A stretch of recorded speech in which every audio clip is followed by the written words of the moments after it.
अस्सलाम वालेकुम दोस्तों। जब से इंसान इस दुनिया में वारिद हुआ है, मुख्तलिफ परिंदों और उड़ने वाले हैवानात को देखकर इसके दिल में भी आसमान में परवास करने की ख्वाहिशात जन्म लेती रही हैं। दोस्तों, ये बात तो तय है कि इंसान कदीम अदवार से ही आसमान की बुलंदियों को छूने की कोशिश में मसरूफ़ है। अलबत्ता तारीख़ इंसानी में परिंदों की मानिंद हवा में उड़ने का सबसे पहला एजाज़ उंदलस के एक मुसलमान साइंसदान इब्ने फरनास के सर जाता है।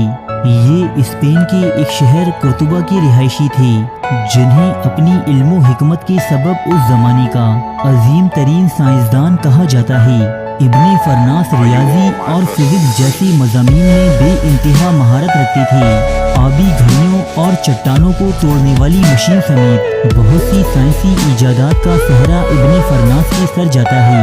इब्ने फरनास की ज़िंदगी में तलातुम उस वक्त बरपा हुआ कि जब खलीफा अब्दुर्रहमान दोम के दरबार में अरमन फरमन नामी एक शख्स हाजिर हुआ और उसने खलीफा के सामने आसमान में उड़ने का दावा किया।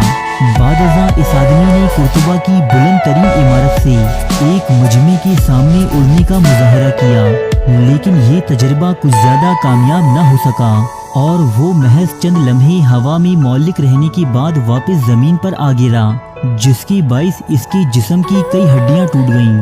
इब्ने फरनास भी वहाँ मौजूद ये तमाम तर तमाशा देख रहा था। हवा में उड़ने के इस नाकाम मुजाहरे ने जहाँ इस मजमे में मौजूद तमाम ही लोगों को मायूस कर दिया था, वहीं ये अमल इब्ने फरनास के दिमाग में एक नई तहकीक और जुस्तजू पैदा करने का सबब बना। इसके बाद इब्ने फरनास ने भी इंसानी उड़ान पर तजर्बात शुरू कर दिए। उसने 23 साल तक परिंदों की उड़ान की तकनीक यानी एरोडायनामिक्स का मुशाहिदा किया और वो बिलाखिर 2 रेशमी परों पर मुश्तमिल एक ऐसा लिबास तैयार करने में कामयाब हुआ कि जिसके दम पर इब्ने फरनास ने ये दावा किया कि वो अब परिंदों की मानिंद आसमान में उड़ने के लिए बिल्कुल तैयार है। इब्ने फरनास के दावे पर इसके दौर के लोगों ने इसका खूब मजाक बनाया, जिस पर इब्ने फरनास ने अपनी थ्योरी का अमली मुजाहरा बजाते खुद करने का ऐलान किया। अपने इस तजर्बे के लिए इब्ने फरनास ने कुर्तुबा शहर की सबसे ऊंची चट्टान का इंतखाब किया। इसके अजीज़ो अकारिब ने इब्ने फरनास को समझाने की बहुत कोशिश की कि अगर ये तजर्बा नाकाम रहा तो इसकी हड्डियां तक सलामत नहीं बचेंगी, लेकिन इब्ने फरनास ने अपनी तहकीक को साबित करने के लिए इस चट्टान से छलांग लगा दी। वहाँ मौजूद लोगों की तवक्कुआत के बरक्स इब्ने फरनास अपने बनाए लिबास के जरिए काफी देर तक हवा में परवास करता रहा और इस चट्टान से कुछ दूर एक मैदान में बाहिफाजत उतर गया। ये उड़ान भरते वक्त इब्ने फरनास की उम्र 70 बरस के लगभग थी। यूं ये आदमी दुनिया का पहला इंसान करार पाया जिसने परिंदों की मानिंद आसमानों की सैर की।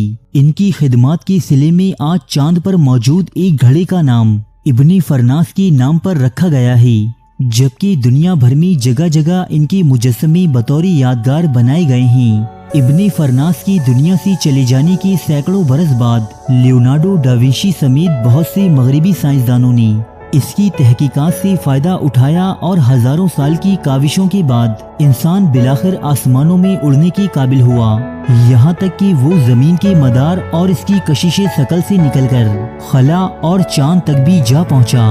इंसान ने इससे एक कदम और आगे जाकर अपने रोबोट्स मरीख नामी सैयारे पर भी उतार दिए और आज इंसान इस काबिल हो चुका है कि इसका बनाया हुआ एक हेलीकॉप्टर इंजेन्यूटी मरीख की फिजाओं में भी परवास कर रहा है। अब आप सोचेंगे कि हेलीकॉप्टर उड़ाना कौन सी नई बात है, ये तो तकरीबन 100 साल पुरानी इजाद है। लेकिन दोस्तों, जमीन और मरीख पर हेलीकॉप्टर उड़ाने में जमीन और आसमान का फर्क है। अव्वल तो मरीख पर जमीन की तर्ज की फिजा यानी एटमॉस्फेयर मौजूद नहीं, यहाँ हवा न होने के बराबर है। इसलिए यहाँ परवास करने वाले हेलीकॉप्टर की साख्त और टेक्नोलॉजी में जमीनी हेलीकॉप्टर से बहुत ज्यादा फर्क है। अब चूंकि इस हेलीकॉप्टर में इंसान मौजूद नहीं होता, इसलिए ये मुकम्मल तौर पर एक खुदकार मशीन है जो इंसानों के दिए हुए अहकामात पर चलती है। दूसरा मसला ये है कि जमीन और मरीख का दरमियानी फासला इतना है کہ روشنی بھی اس سفر کو طے کرنے میں تقریباً 3.5 منٹ کا وقت لیتی ہے، اس لیے ناسا کے ہیڈ کوارٹر سے بھیجی ہوئی کوئی بھی کمانڈ اس ہیلی کاپٹر یا زمین پر چلنے والے روور تک 3.5 منٹ بعد ہی پہنچ پاتی ہے، اور یہ 3.5 منٹ کسی بھی حادثے کے رونما ہونے کے لیے بہت زیادہ وقت ہے۔ اسی لیے ناسا نے مریخ پر بھیجے گئے روبوٹس اور ہیلی کاپٹر کو اس طرز پر بنایا ہے کہ وہ انسانوں کے بنائے ہوئے سافٹ ویئر اور کوڈنگ کے ذریعے مریخ پر اپنے فیصلے خود لے سکیں۔ دوستو، اب آپ کو یہ جان کر بہت زیادہ فخر محسوس ہوگا کہ ناسا کی جانب سے مارس یعنی مریخ پر بھیجے گئے روبوٹک ہیلی کاپٹر انجینیوٹی کی کوڈنگ کا سہرا ایک پاکستانی software engineer Ahmed Awais کے سر جاتا ہے۔ یہی وہ نوجوان ہیں کہ جن کے اوپن سورس کوڈز کو استعمال کرتے ہوئے ناسا نے اپنے روبو ہیلی کاپٹر انجینیوٹی کو پروگرام کیا تھا، اور اب کہ جب یہ ہیلی کاپٹر مریخ پر پرواز کر کے اپنے مقصد میں کامیاب ہو چکا ہے، تو احمد اویس کی خدمات کو سراہتے ہوئے امریکی سفارت خانے نے ایک ٹویٹ کے ذریعے اس نوجوان کو زبردست خراج تحسین پیش کیا۔ مریخ پر پہلی مرتبہ اڑان بھرنے والی شے میں ایک پاکستانی مسلمان کا مرکزی کردار ہونا واقعی ایک بہت بڑا اعزاز ہے۔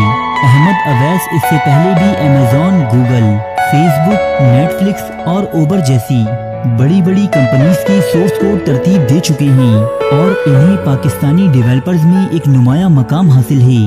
تو دوستو، جس طرح زمین پر اڑان بھرنے کی تاریخ میں ابن فرناس کا ذکر اولین سطروں میں آتا ہے، بالکل اسی طرح اب جب کبھی مریخ پر اڑان بھرنے کی تاریخ لکھی جائے گی تو احمد اویس نامی اس پاکستانی نوجوان کا ذکر ضرور ہوگا، جو ہماری نئی نسل کے لیے ایک مشعل راہ ہے۔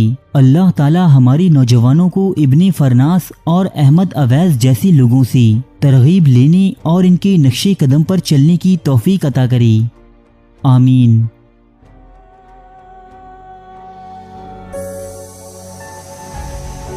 تاریخ کے موضوع پر پاکستان کا سب سے بڑا چینل، جہاں ملتے ہیں سچے واقعات مستند حوالوں کے ساتھ،